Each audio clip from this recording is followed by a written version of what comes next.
Bismillahirrahmanirrahim. Assalamualaikum warahmatullahi wabarakatuh. Perkenalkan, nama saya Bahjar Bastulbar, MPM 003 dari kelas 4D PBSI Unsika. Baik, di sini saya akan memaparkan hasil observasi saya tentang pembelajaran menulis. Yang pertama, saya ucapkan terima kasih kepada berbagai pihak,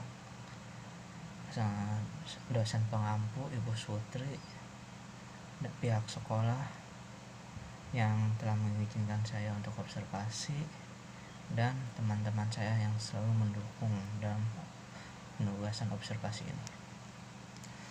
Baik, langsung saja, judul yang saya angkat adalah penggunaan media sebagai strategi pembelajaran menulis biografi.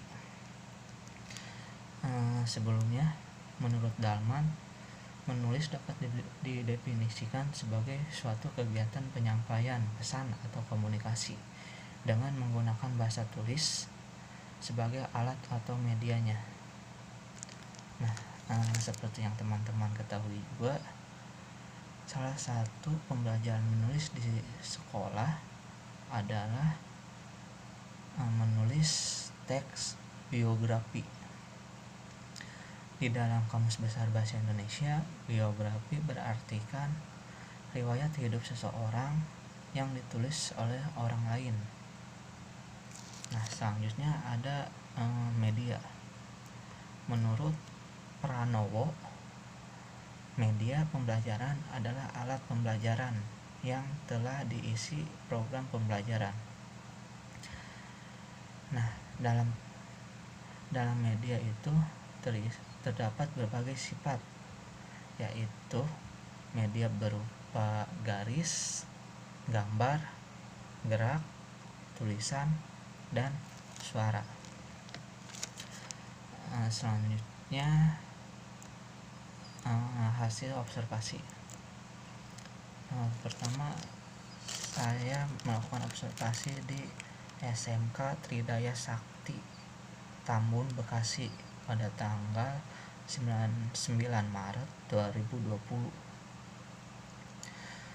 Pada saat observasi, saya melakukan dua hal, yaitu dengan cara pengamatan langsung di dalam kelas dan mewawancarai guru atau pendidik bahasa Indonesia.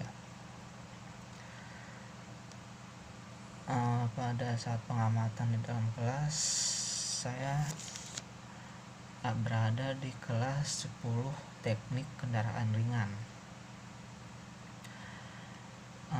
Fokus dari observasi saya yaitu bagaimana penggunaan media terhadap pembelajaran menulis.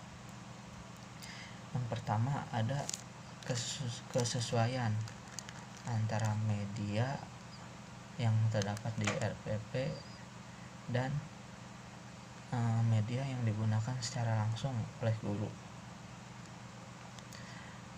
Di dalam RPP, seperti yang diketahui, RPP adalah rancangan pelaksanaan pembelajaran, atau bisa juga RPP itu disebut sebagai pedoman yang dipegang guru untuk keberlangsungan pembelajaran.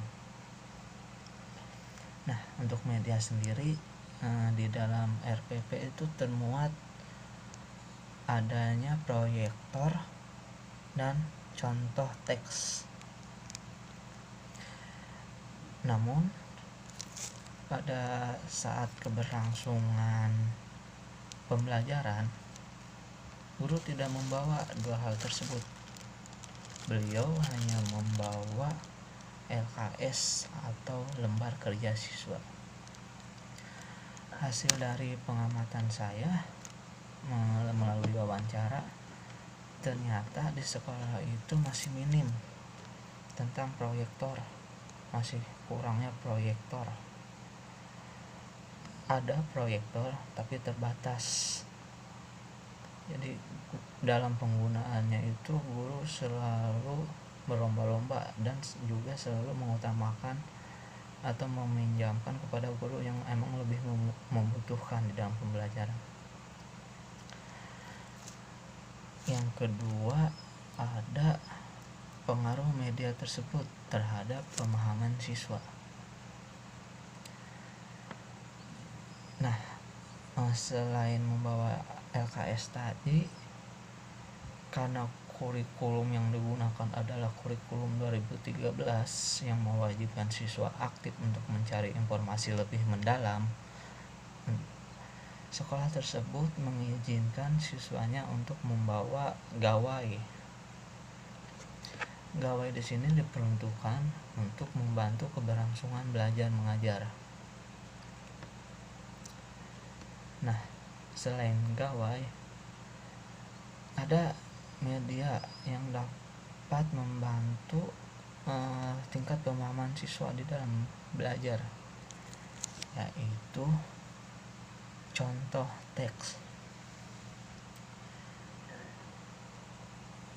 Dari hasil wawancara, guru tersebut mengatakan contoh teks dapat membantu tingkat pemahaman siswa. Kalau tidak dengan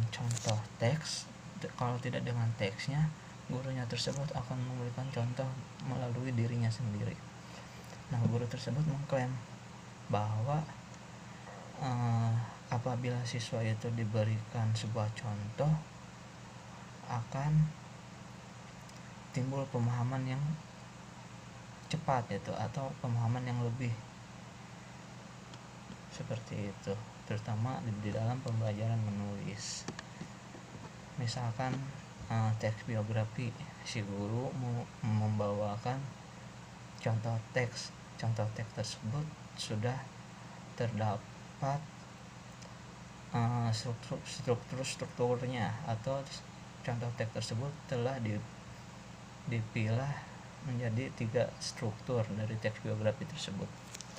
Nah, si siswa itu akan lebih paham dengan seperti itu dibandingkan guru yang hanya berceramah saja, seperti itu.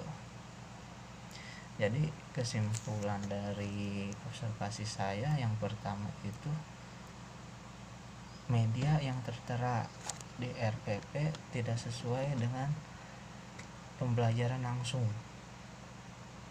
Terus yang kedua, siswa lebih paham dengan adanya contoh teks yang disediakan. Siswa lebih paham tentang materi melalui contoh teks yang disediakan. Terima kasih, itu saja yang dapat saya sampaikan. Kurangnya saya memohon maaf. Billahi taufiq wal hidayah. Wassalamualaikum warahmatullahi wabarakatuh.